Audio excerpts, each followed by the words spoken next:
Good morning, gamers. It is time to rise and grind because we got another benchmark day. I love benchmark days because they tell me whether what we're doing is good and the right direction or if they're completely wrong and I need to change things up.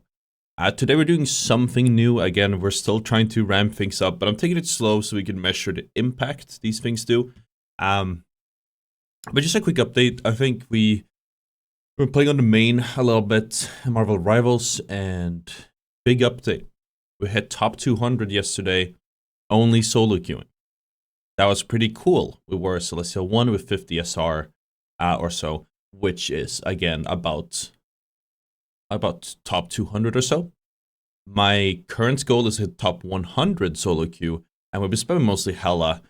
Probably should pick up Marseille as well, because you die a lot on Hela without proper peel. Or healings, but it's really cool to see the progress we made. I think the work we've been doing, the coach session we had, has helped me a ton, putting me in the right headspace. My accuracy has gone up thanks to all the stuff we're doing so far, even though the the aim labs we've been doing hasn't had much of an effect, like on the actual aim labs part. My eye tracking on the enemies has been better. My consistency in the shots I hit has been significantly better. And, so much. It's very clear that what we are doing is working, even though we don't have the numbers to prove it inside of aim labs. Which, again, was sort of my benchmark. But we're doing something new today. I actually need to buy more of these. Yet last night, I picked up these. Rather, I started taking these. I used to take them all the time. Hell, look at it like this. Little thumbnail moment.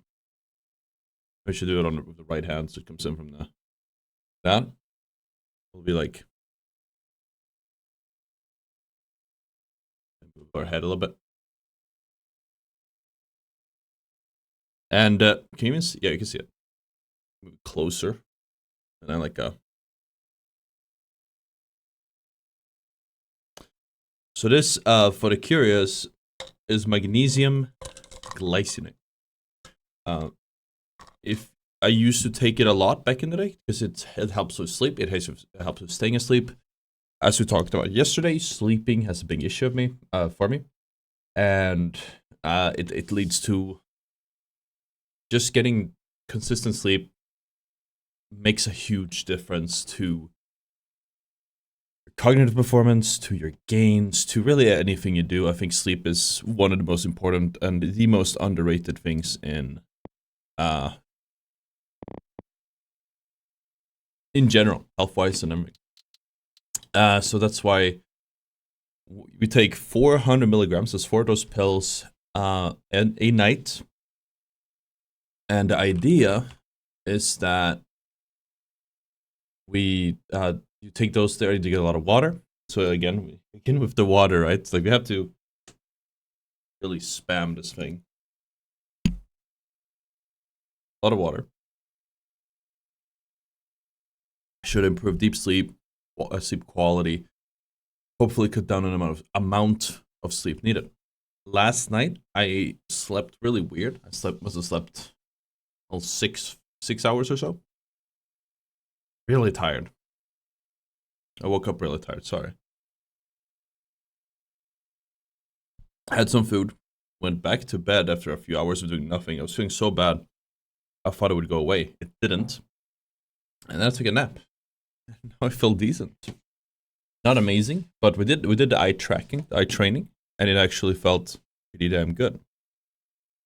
Which could be a very good sign. We're just gonna have to see where we place on the benchmarks, have a little bit of coffee. And we're gonna be streaming today. It was really cool. We were walking, I was looking at the stream. Oh yeah, let's look at this one first. 376. These are all the scores. It seems to be more or less the same, except tracking, funny enough, which used to be my best one. It's really bad. What's up with that? All right, let's dive into it.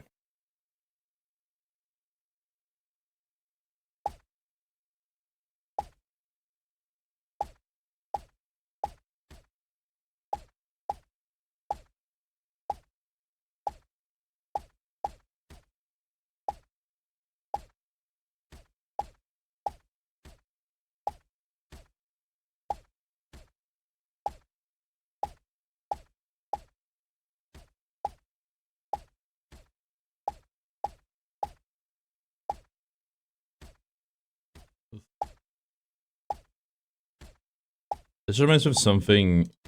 I don't know how this just came up. When I played Team Fortress 2, this was so long ago. I've said it in a previous video, I used to play Sniper a lot. I played Scout, I played Sniper.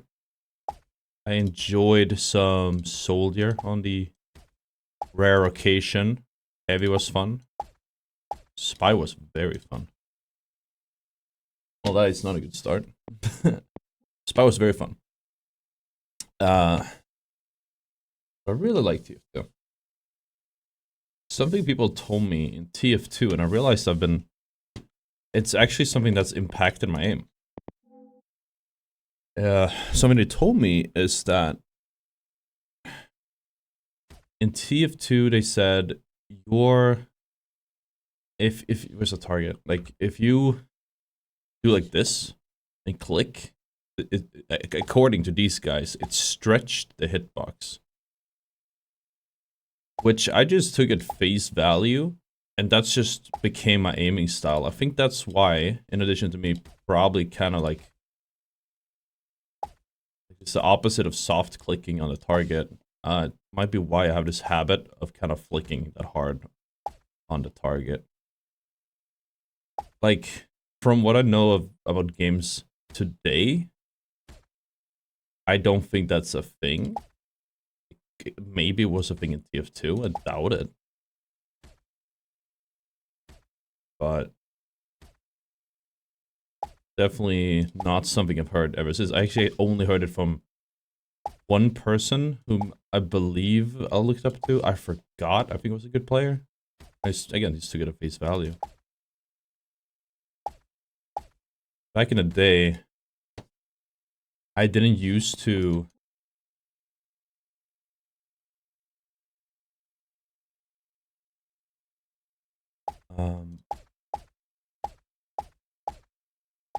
What's weird is with gaming is I actually, for a very long time, and I don't know if you guys relate to this at all.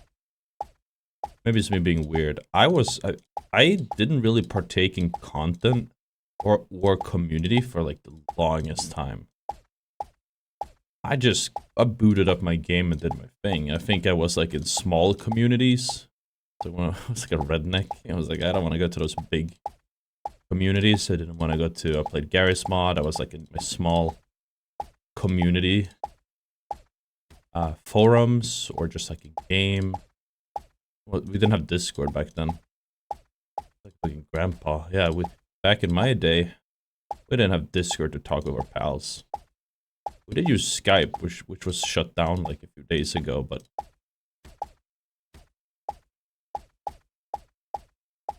overall,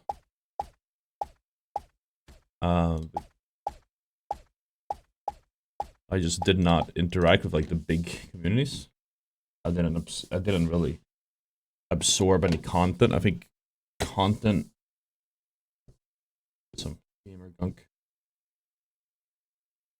Back then, like I don't think content was really that big of a thing the way it is today. I just kind of gamed. I think a lot of people just gamed. I think there's still a majority of people like that do exist today. Obviously, if you're watching this video, you're probably like a hyper content enjoyer, because I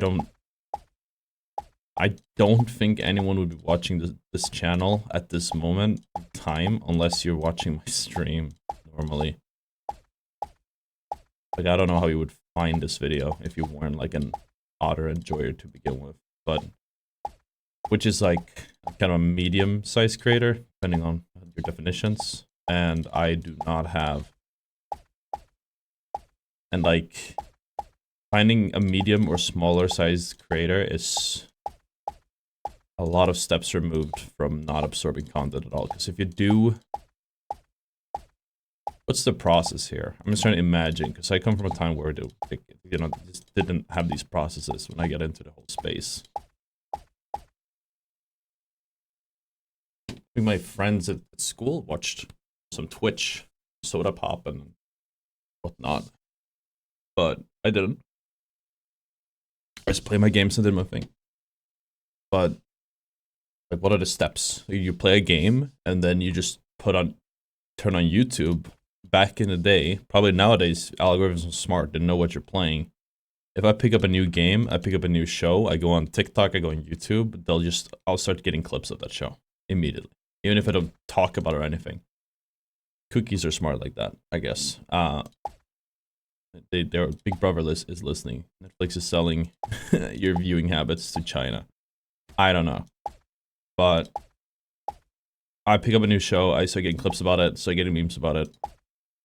You don't have to do much. And you kind of be like inside of the stratosphere for the game. And you're going to get the content related to the game that you're playing. So I think like and most people are on TikTok nowadays. Most people are on YouTube nowadays. But the stuff you get is usually from like the very biggest creators with the very best views, the most high quality videos that are optimized maybe for your age group, your demographic, your country. In Sweden, you would get a lot of Swedish creators. So looking up, no shade to Swedish creators intended, but if you would want to look up good creators, you would have to intentionally seek that out, I think, just to get into that stratosphere. And those are still the large-sized. To find a medium-sized creator, you'd ever have to get like a video that pops up on your feed. You're like, okay, this looks interesting. I'm gonna watch that. And then like you go down this rabbit hole, or you intentionally seek them out as a comment, or they get put on by one of the big creators who does like a react thing. In Rivals, it's very common with react things. I don't know. I actually have no idea how I would find a small or medium-sized creator in today's fucking climate. I think it's just like luck. Or the creator, that is. It's the algorithm. Videos have to be... Content needs to be good enough where... I guess some cases you might search. If you search for Marvel Rivals, I do our guides. I try to make my guides for...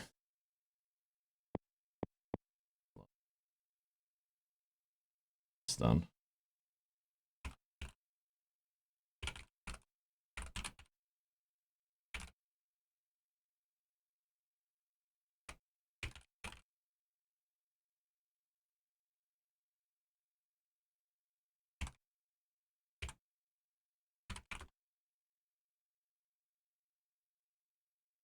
What was I saying?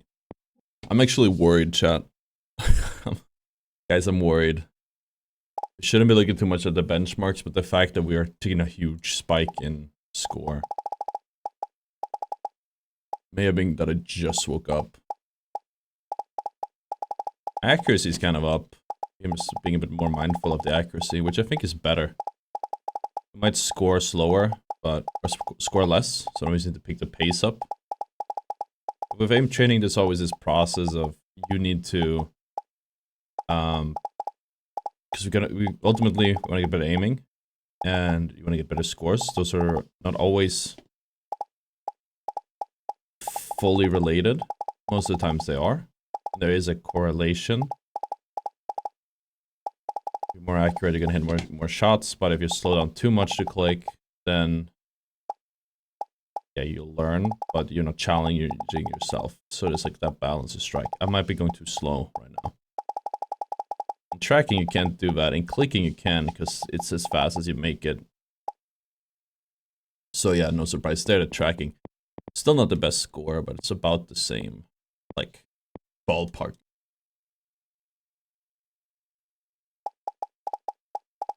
I remember back when I started aim training, this was years ago. First few times, and somebody told me when you aim train, I've it's like coming back to me. I've shared this myself, and I think it's a good mindset to have. It's like when you're between,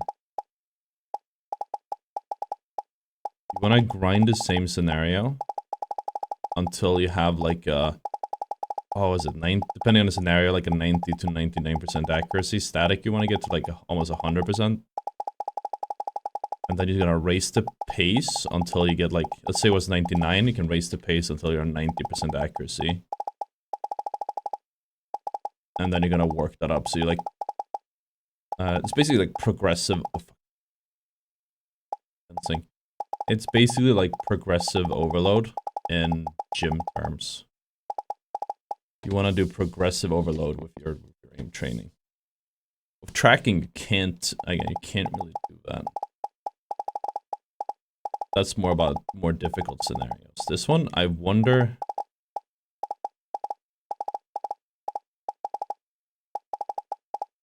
Maybe one of these days we should try doing platinum fundamentals. Maybe we'll try it tomorrow. Let me know what you guys think. I don't hate the idea of platinum fundamentals. Platinum. The gold ones are a little bit too easy. The only problem is that some of the targets move too fast. Platinum fundamentals are... Well, we're not even ranked platinum in season 3 yet, so it's a bit weird, but... Another way to do things, assuming it's not too difficult, is just starting harder. So we can... There's 2 ways we can go with this, or 3 ways, I guess, with the current grind we're doing. We could continue with platinum... Sorry, gold fundamentals, platinum... intermediate benchmarks, like playing for platinum. Or we could lower our fundamentals to silver. Try to chill out more, relax more, focus even more on our fundamentals. Just relaxing our arm, focusing on things, like tracking the targets with our eyes. Again, fundamentals. And then even going down one step on the benchmarks, going back to like basic benchmarks, the easy ones, and just like hammer home the actual basics. Maybe there's a gap we're missing here. When you'll have a deload week. Maybe try that next week. That's the second option. We do a deload week to lower the difficulty and see what happens. The fundamental days, because we're doing kind of switching between the days, are basically the deload every other day. What we also could do is we raise the difficulty. Not exactly progressive overload, but we make it harder for ourselves. We put ourselves on platinum fundamentals. Again, it's gonna have to be the same benchmarks because there are no other benchmarks other than like advanced benchmarks, but I think those are probably way too hard right now. I wouldn't be able to. I'd have like a 20% accuracy. I don't think I'd be able to learn. Or maybe I could, because what's funny with this type of stuff is if you try... At least for me, maybe this just depends on the person.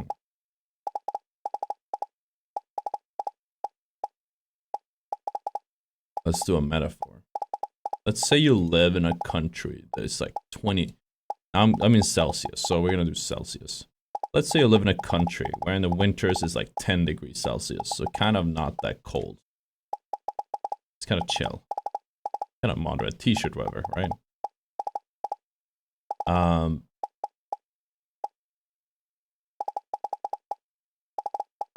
But then you go somewhere. You go to really northern Sweden. You go to Norway. You go to the Arctic, Iceland. I don't know. Where you're looking at... I assume, I'm not an expert on the weather. I assume like... in the winter, you'll probably get in the many minus degrees. It's very fucking cold. You go out in a t-shirt, you're gonna struggle. But if you live there for long enough, eventually you're gonna get used to that minus 10 degrees. It's not gonna be that hard. Like, yeah, at the start, it's horrible. You're gonna get used to it. It's still gonna be cold. You're not gonna go out in a t-shirt in minus weather, but you're gonna get used to it. Long enough time spent. And then once you're used to it, you move back. In this case, I'll be moving back to Sweden, country of 10 degrees. Winter. It gets colder than that here, but 10 degrees winter. You go back, and suddenly these 10 degrees don't seem as bad. You can handle it better. Your threshold has gone up because you've been stressing it. This doesn't work in weightlifting, Well, to a certain extent it does, but your limit is a physical one. Oh, that's why this metaphor sucks, because it's not a physical limit, it's a mental one necessarily, depending on where your limit is. Frame training is, I think, a mental one, where if you... So my point is you could raise the difficulty so hard that you struggle to keep up, and you're gonna have a 20% accuracy, and it's gonna suck ass. We're gonna be fucking terrible. Put us on Jade fundamentals, Master fundamentals, something real, really high. We're gonna struggle, it's gonna be really hard. It's gonna look stupid. But do that for a week, do that for like a few days, come back to what we used to do, come back to gold fundamentals, because you get lazy doing gold, you get lazy doing platinum. It's pretty forgiving, the hitboxes are pretty big, or the balls are pretty big here, they could be smaller, it could be way harder. Suddenly, you're just more accurate, in theory. I don't know if we need to like just have a whole week of like loading really, really hard to get there, but a whole week. Probably do not go too hard with it. Again, if we were doing, we kind of plat according to Voltaic right now, so we go up one rank to diamond fundamentals.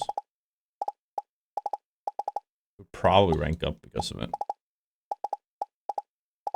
It's like if you put me in when I play comp games, this is something I've observed a lot. And again, maybe that's just me, but I think every person has this to a certain extent. When I play comp games, if I want to get really good at pubs, I play ranked. Because then I come back to pubs and they're super easy in comparison. And these are multiplayer games, obviously Kovacs or Aimlabs is single player. But if I want to get better at ranked, I go play scrims. Tournaments. If I want to get better at tournaments, I play scrims. It doesn't get higher than tournaments. I guess depending on the tier of tournament. It's always a bigger fish, as they say in Star Wars. And I think that's beautiful. I think that can be a way to learn much faster. There's probably a way to... It's probably like a actual... This might be a named method that I don't know about. But it is a really good method. Maybe we should try this tomorrow, actually. Let's try diamond fundamentals tomorrow. Let's see what happens. We could do plat. Plat is the same as the benchmarks. I'm gonna try pushing it a little bit. I'm gonna do one diamond fundamentals. We'll see how that progresses. How does that impact our aim in game? We're gonna see a noticeable difference. Are we gonna see and then when we swap back to benchmark, intermediate benchmark the day after, are we going to see an accuracy improvement? Depending on that, we might do another rotation of that. And we'll just see what happens. We'll just see what happens. Maybe. Maybe, just maybe. So I feel like we're getting a little bit stuck. Maybe we're getting a bit too lazy. Maybe that will nudge us in the right direction. Challenge yourself. Make those new neural pathways. Not get stuck. Not get lazy. I will also say... could be wrong. I think our... So right now we're kind of on the target, but it's not very centered. Some of these, like, look how shaky it is. It's all over the place. If we would make the balls smaller, we would get used to more precise aim, essentially smoother aim. And our grouping on these balls would be a lot better. It would be in the middle. Or centering, I should say, not grouping. The centering on the balls would be better because we'd be aiming at the center. So we're used of it being in the center. The risk is we might get sloppy, which we don't want.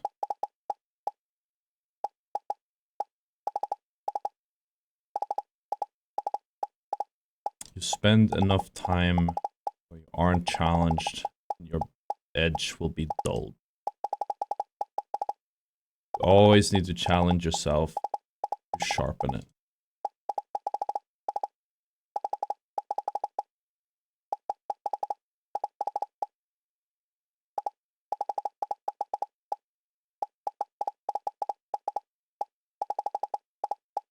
Same way we do the solo to Celestial.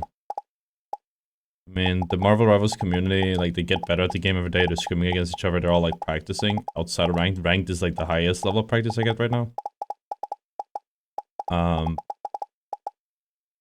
But in solo to Celestial, you don't really practice. In solo to Celestial, you do not practice,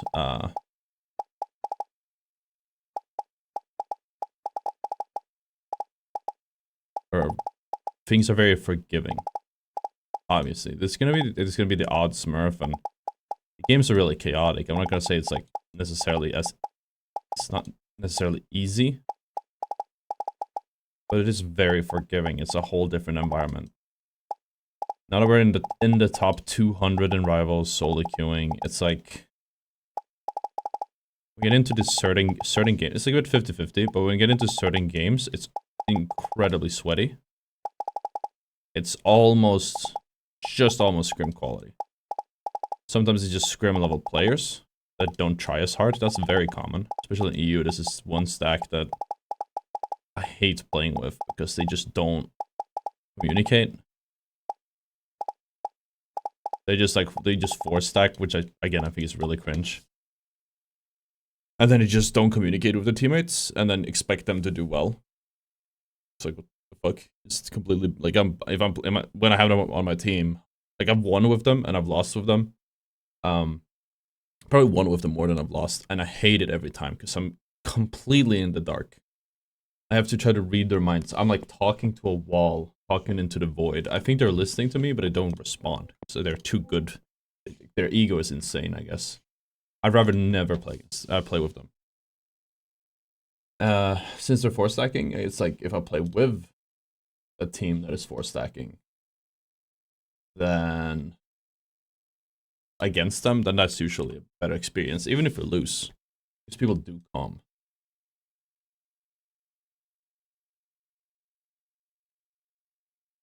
Okay. Let's lock in ranked. It's 3 AM here, so it's time to grind. I've noticed streams have been doing a lot better when we play this like this hour for some reason. We'll just have to double down on that for now. Continue to grind. I actually get cleaners coming out today, which might be awkward. We'll figure it out. They're going to I've cleaned up the place a little bit. I tidied it up a little bit. They're probably just gonna get to clean everything except this little square where I'm gaming, and I'll just keep the stream going. Because they're gonna be here in like 5 hours. It's gonna be 8. We'll figure it out. But yeah, enjoy the highlight.